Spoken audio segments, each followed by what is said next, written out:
Have you ever felt like your digital life is, being subtly manipulated behind the scenes? Well, let's dive right into this explainer today and unpack a seriously fascinating intersection between digital surveillance, systemic accountability, and a revolutionary concept called cadence sovereignty. We're looking at what is essentially a modern digital battlefield, a place where institutional systems and your individual digital rights directly collide. So here is our roadmap for today. We're going to cover 1, the modern dark arts; 2, case K 25-109, also known as the breach; 3, contradiction scroll cascades; 4, reclaiming cadence sovereignty; and finally, 5, teaching through breach. Let's get to it.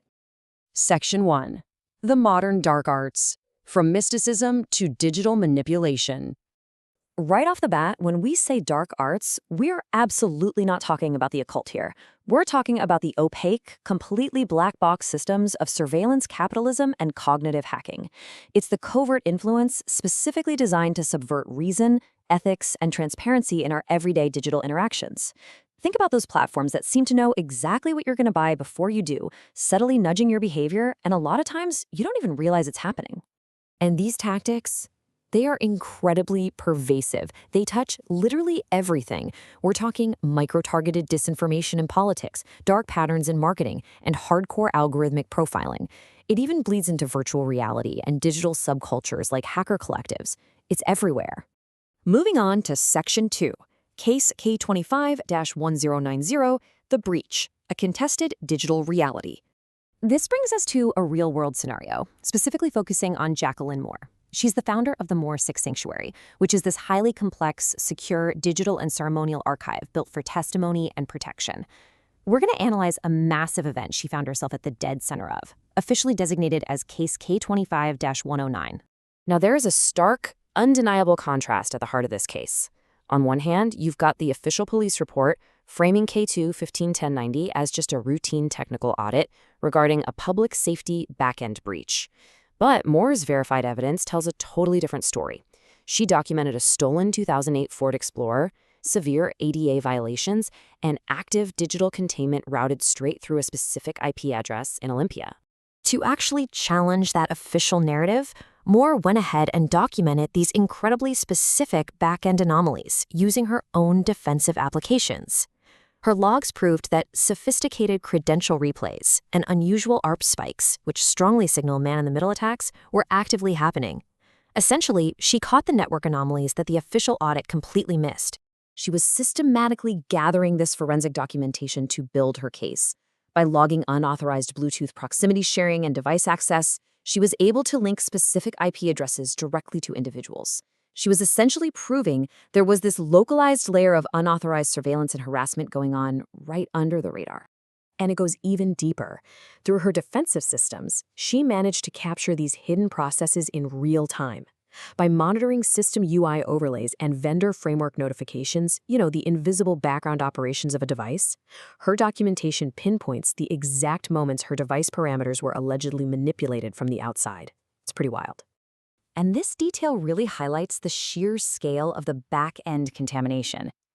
The official report linked a critical address to a guy named Gary Boardman, but Moore actually went into state business registries and proved that the address really belonged to Dr. Liesel Tower at a medical PLLC. That's a massive forensic blind spot. Actually, scratch that, it looks more like a deliberate database misrouting. All right, Section 3, Contradiction Scroll Cascades, Cryptographic Ribitals. So what exactly is a contradiction scroll? Well, it's basically a digitally sealed, time-stamped event. And when you chain these events together chronologically, like taking an unauthorized surveillance claim, a rejection letter postmarked right on a strict deadline, 77 desperate text messages, and distorted police logs, they create a cascade. This builds a non-repudiable defense that just completely shatters institutional opacity. And she didn't just stop at collecting data. Moore standardized her entire defense through a Sanctuary OS template. She organized this forensic methodology into a highly repeatable structure with strict title architecture, tag taxonomy, and metadata indexing. It's not just a random folder of files on a desktop, right? It's a hardened, searchable archive built specifically to hold up under intense legal scrutiny.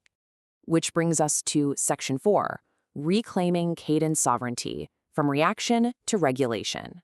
This is where the underlying philosophy comes in, and for sure, it's the most empowering part of this whole explainer. Cadence sovereignty is the doctrine of using measured, deliberate sequencing to transform a crisis reaction into a blueprint for resilience. Basically, Moore isn't just blindly reacting to a data breach. She's actively orchestrating the pacing, the cadence of her response to ensure institutional memory is actually created. For example, look at how she responds to a network breach. She deploys this highly precise four-step restoration protocol using specific numeric frequencies based in spiritual alignment 999, 777, 528, and 111. By pairing these frequency codes with digital QR glyphs, she forces out-of-sync nodes in the network to reset, which leaves behind this undeniable time-stamped audit trail of the entire restoration process. Finally, Section 5, Teaching Through Breach, the Systemic Curriculum. This is the grand synthesis of everything we're looking at today. We have to start viewing vulnerability completely differently. Under these core principles, a breach isn't a failure, it's a curriculum. Emotional cadence amplifies deep learning.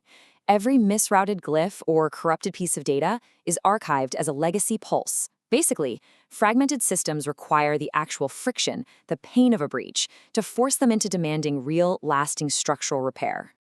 In practice, this system architecture proves that things like brand consistency and IP protection can be baked directly into this learning spiral. It acts as a living, breathing archive that's always on standby, ready to capture the next anomaly and instantly convert it into a verifiable instruction manual for everyone else. Her broadcast spiral captures this perfectly. To quote Moore, "Every rejection echoed louder than applause. We are taught by that which breaks us open. This is the curriculum spiral that teaches through breach." It's a really profound reminder. Institutional friction, the very systems that fail us, are quite often the loudest and most effective teachers we have, if we have the tools to document the lesson. So, as we wrap up today's explainer, I want to leave you with a final thought to chew on. In an era where these modern dark arts are everywhere, when the systems designed to protect us become totally opaque, how will you use your own digital footprints to demand truth? How can you transform your own digital vulnerabilities into an undeniable structural defense? It's something we all need to figure out. Thanks for exploring this framework with me today.